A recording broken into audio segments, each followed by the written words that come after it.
감사와 기쁨이 넘치는 월요일입니다. 오늘 이 하루 가운데 하나님 주시는 은혜가 여러분 삶 가운데 풍성히 흘러넘치게 되기를 주님의 이름으로 축복합니다. 인생을 살다 보면 정말 뜻하지 않은 사건을 만나게 됩니다. 오늘 말씀 속에서도 정말 뜻하지 않은 사건을 만나게 되는 주인공을 우리가 볼 수 있는데요. 바로 여로보암입니다.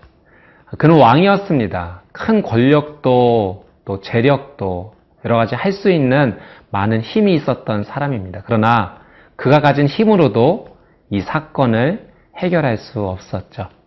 인생에 뜻하지 않은 사건을 만났던 여로보암, 그는 이 문제 앞에 어떻게 반응했을까요? 오늘 말씀을 통해서 함께 만나보겠습니다.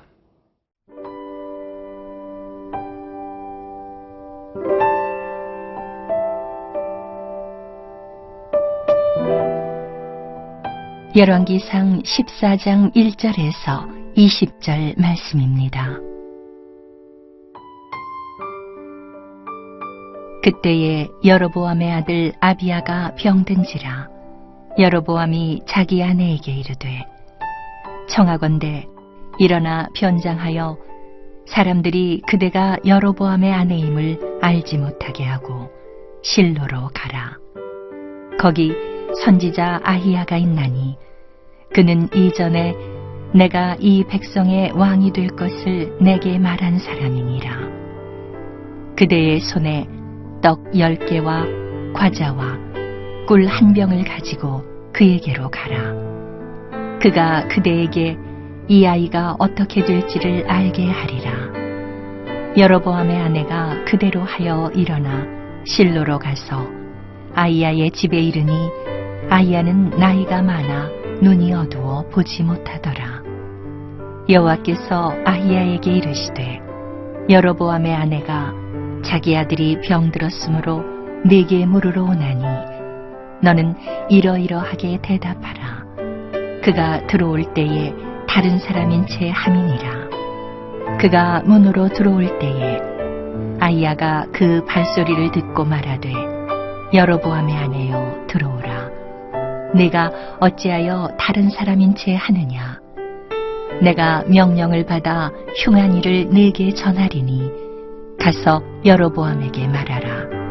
이스라엘의 하나님 여호와의 말씀이 내가 너를 백성 중에서 들어 내 백성 이스라엘의 주권자가 되게 하고 나라를 다윗의 집에서 찢어내어 네게 주었거늘 너는 내 종 다윗이 내 명령을 지켜 전심으로 나를 따르며 나 보기에 정직한 일만 행하였음과 같지 아니하고 내 이전 사람들보다도 더 악을 행하고 가서 너를 위하여 다른 신을 만들며 우상을 부어 만들어 나를 노엽게 하고 나를 내 등 뒤에 버렸도다. 그러므로 내가 여로보암의 집에 재앙을 내려 여로보암에게 속한 산에는 이스라엘 가운데 매인자나 노인자나 다 끊어버리되 거름더미를 쓸어버림같이 여로보암의 집을 말갛게 쓸어버릴지라. 여로보암에게 속한 자가 성읍에서 죽은즉 개가 먹고 들에서 죽은즉 공중의 새가 먹으리니 이는 여호와께서 말씀하셨음이니라 하셨나니 너는 일어나 네 집으로 가라. 네 발이 성읍에 들어갈 때에 그 아이가 죽을지라. 온 이스라엘이 그를 위하여 슬퍼하며 장사하려니와 여로보암에게 속한 자는 오직 이 아이만 묘실에 들어가리니 이는 여로보암의 집 가운데에서 그가 이스라엘의 하나님 여호와를 향하여 선한 뜻을 품었음이니라. 여호와께서 이스라엘 위에 한 왕을 일으키신즉 그가 그 날에 여로보암의 집을 끊어버리리라. 언제냐 하니 곧 이제라.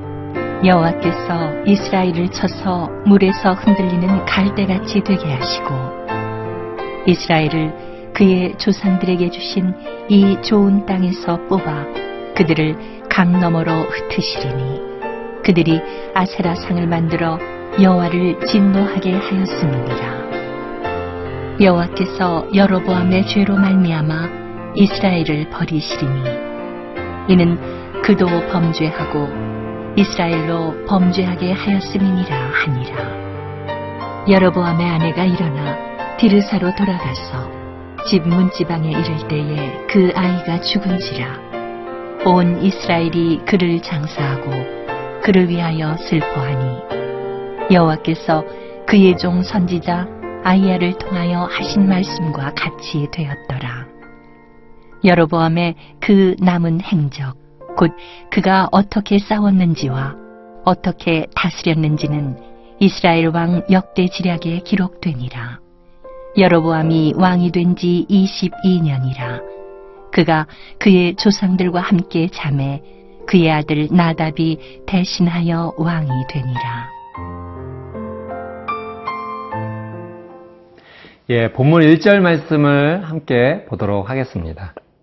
그때 여로보암의 아들 아비야가 병든지라. 여로보암의 아들이 큰 병에 걸리게 되었습니다. 아마도 죽음에 이를 것 같은 아주 중한 병이었던 것 같습니다. 자녀가 아프면 정말 부모님의 마음은 찢어지죠. 오늘 여로보암도 이 자녀의 뜻하지 않는 병으로 말미암아 마음이 많이 아팠었던 것 같습니다. 그래서 자신의 아내로 하여금 실로에 있는 아히야라는 선지자를 찾아가게 합니다. 그래서 이 아들의 병으로 어떻게 될지 물어보도록 이렇게 시키죠. 그런데 이 선지자를 찾아갈 때 모든 것을 숨기고 찾아가게끔 합니다. 그러나 하나님은 이 모든 것을 이 아히야 선지자에게 다 알려주셨습니다. 하나님을 속일 수는 없었던 것입니다. 그래서 이 아히야 선지자는 이 여로보암의 아내에게 하나님의 메시지, 이 아들의 병으로 말미암아 주시고자 했던 하나님의 메시지를 주십니다. 오늘 본문의 8절, 9절 말씀인데요. 제가 한번 읽어드리도록 하겠습니다. 나라를 다윗의 집에서 찢어 내어 내게 주었거늘 너는 내 종 다윗이 내 명령을 지켜 전심으로 나를 따르며 나 보기에 정직한 일만 행하였음과 같지 아니하고 내 이전 사람들보다도 더 악을 행하고 가서 너를 위하여 다른 신을 만들며 우상을 부어 만들어 나를 노엽게 하고 나를 내 등 뒤에 버렸도다. 하나님께서 여로보암에게 하나님의 뜻을 따르지 아니하고 우상을 숭배하고 죄를 지었다. 그것은 하나님이 나에게 등을 돌리는 일이었다라고 분명한 말씀을 메시지로 전합니다. 그러면서 하나님은 이 여로보암에게 한 가지 기준을 제시해 주세요. 이렇게 해라. 이렇게 돌아와라. 그러면 다시 살 것이다. 회복할 것이다. 바로 그 기준은 다윗과 같이였습니다. 사람이 하나님의 온전한 뜻을 헤아리기 어렵습니다. 그러나 하나님은 친절하시게도 우리가 따라갈 수 있는 명확한 기준을 제시해 주세요. 여로보암에게 주신 그 기준은 다윗과 같이 하나님의 말씀을 따라가는 삶이었습니다. 사랑 여러분, 저에게도 그런 경험이 있었습니다. 제가 20살 때 운동을 하다가 다리 인대가 파열되는 큰 뜻하지 않은 사고를 경험하게 되었습니다. 너무나 뜻하지 않은 사고여서 친구의 등에 업혀서 제 자취방에 돌아와서 제가 제일 처음에 했던 것은 하나님의 말씀인 성경을 펼치는 것이었습니다. 그때 내 영혼 가운데 하나님께서 말씀하신 것은 성경으로 돌아오라라고 하는 그런 마음을 주셨기 때문에 그렇습니다. 그 이후에 이제 회복이 온전히 되지 않아서 절뚝거리고 아픈 인생을 계속해서 살 수밖에 없었을 때도 하나님은 말씀을 통하여 저를 만나 주셨고 결국 말씀을 통하여 온전히 치유케 되는 그런 은혜도 경험하게 하셨습니다. 돌아와라. 하나님의 말씀으로 돌아와라. 그것은 오늘 여러분뿐만 아니라 우리 모두에게 주시는 하나님의 메시지입니다. 사랑하는 여러분, 우리가 하나님 앞에 돌아가야 됩니다. 하나님의 말씀 앞에 서지 않는다면 우리는 힘들고 어려운 삶을 이겨낼 방법이 없습니다. 내 인생 가운데 뜻하지 않은 사건을 우리는 경험할 때가 있죠. 내 머리로, 감정으로 이해하지 못한 어려움을 겪을 수 있습니다. 그러나 가만히 돌이켜보면 내 인생에 뜻하지 않았던 그 사건이 바로 나에게 돌아오라고 말씀하시는 하나님의 사랑의 메시지일 수 있습니다. 이 메시지 앞에 겸손하게 주님의 말씀 앞에 서는 저와 여러분이 되시기를 주님의 이름으로 축복합니다.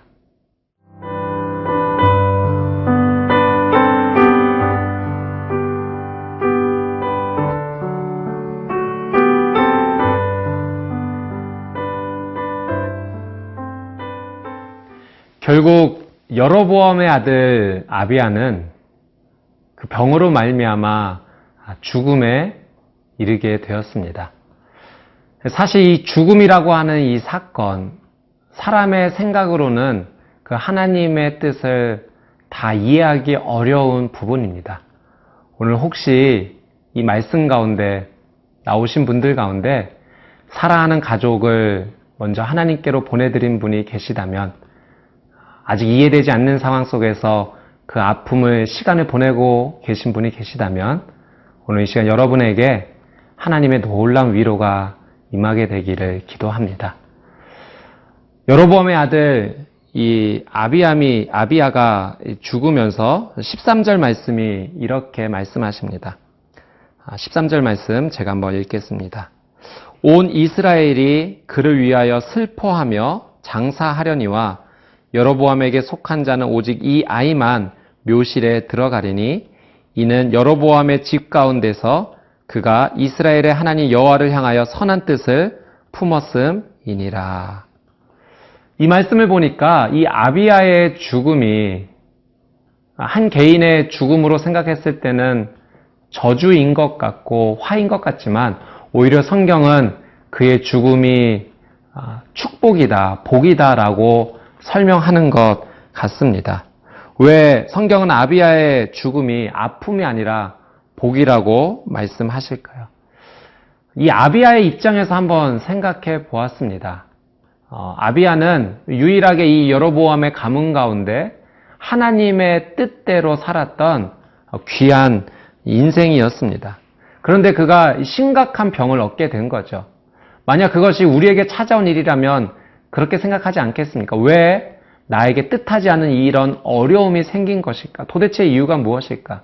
더 나아가서 나는 하나님을 정말 잘 섬기는 믿음의 사람인데 왜 하나님께서 나에게 이런 어려움을 허락하셨을까?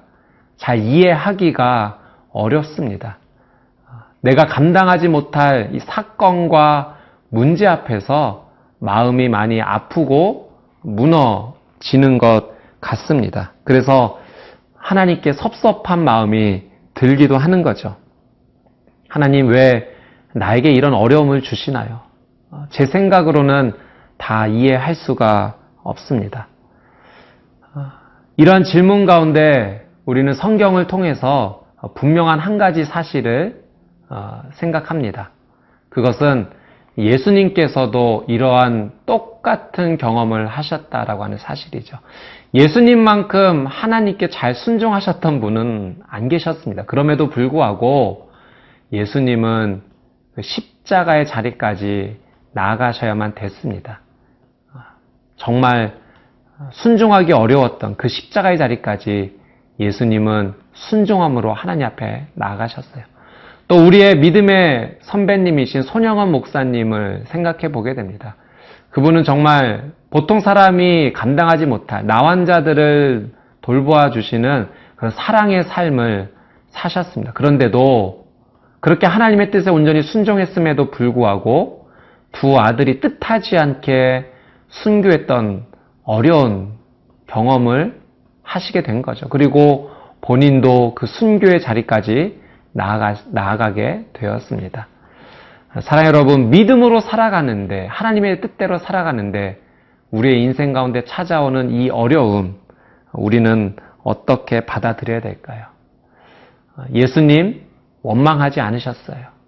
또 우리 믿음의 선배님도 불평하지 않았습니다. 왜냐하면 그것은 나는 불완전하지만 우리 하나님은 완전하시기 때문에 그렇습니다. 그것을 바라보는 그 믿음과 신뢰가 그 아름다운 믿음의 길을 걸어가게 한 것입니다. 오늘 우리의 삶의 자리에서 이해되지 않고 마음에 정말 받아들일 수 없는 그런 어려운 삶의 자리에도 사랑하는 여러분, 하나님을 신뢰하십시오. 그분은 절대 실수하지 않는 분이십니다. 나는 불완전하지만 그분은 완벽하십니다. 그 믿음으로 오늘 이 하루를 승리하시게 되기를 주님의 이름으로 축복합니다. 기도하겠습니다. 사랑하는 주님, 뜻하지 않은 사건 앞에 마음이 찢어지고 아픕니다. 하나님을 따라 순종하는 삶 가운데 이런 일이 있다는 것이 도저히 이해가 되지 않지만, 그러나 오늘 말씀을 붙잡고 하나님 앞에 나아갑니다. 끝까지 주님을 신뢰합니다. 하나님은 실수하지 않으신다라는 그 믿음을 가지고 나아갑니다. 주님, 오늘 이 하루가 하나님 주시는 은혜로 힘차게 나아갈 수 있도록 주님 나와 동행하여 주시옵소서. 예수님의 이름으로 기도합니다. 아멘.